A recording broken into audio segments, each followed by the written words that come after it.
The underpinning principle of historical events is that they always manage to repeat themselves. It is only the physical outcomes that have the ability to result in change, because even the slightest deviation or modification in response to the event has the potential to create a radical difference. Let me tell you the story of one family in particular. A family that found itself facing the same challenge of this circular path in history for almost 2 centuries. But because of the cross-generational differences, the outcomes, although having similarities, culminated in results that were markedly different.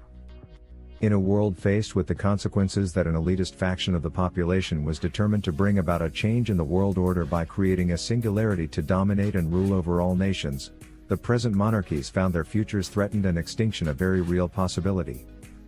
A world where it had become obvious that the justice system favored those in power to the detriment of the majority populations.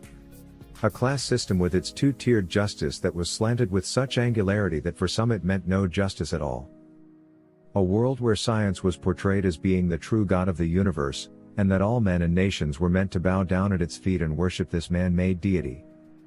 A time in the Earth's history when a single invisible disease-bearing entity could bring civilizations to a halt and ravage entire populations on a global scale. When it appeared to all that the world was heralding a new dawn, an age of enlightenment, endowing all men would share in life, liberty and happiness, this was the dawning of the year 1764. As author of the Kahana Chronicles series of novels, there is no one better to tell you about this particular family's place in history, because this is my family. A unique family that has an abundance of stories that have been passed down from generation to generation. Phantoms of Trinity is the 3rd book in the Trinity Trilogy, and like its predecessors, Shadows of Trinity and Blood of Trinity, the places, events and lives described in these stories all existed. Real people that lived rich historical lives, and their interactions resulted in the histories that we have accepted as true, but it is only a matter of the simple twist of a legend that separates the truth from facts.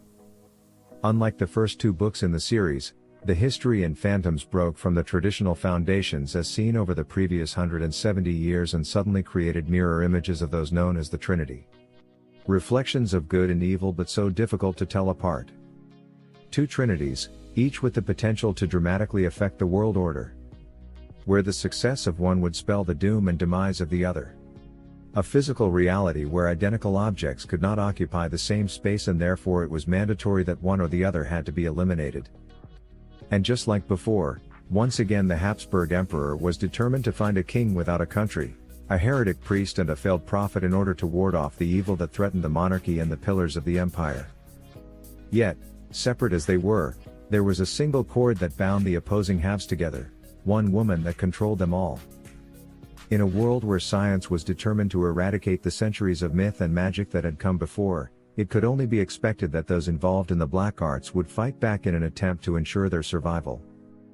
The cards in this game of hex and spiel had been dealt, and the players had no alternative but to engage in the rules of the game, but this time they were playing for the highest stakes of all, their very lives.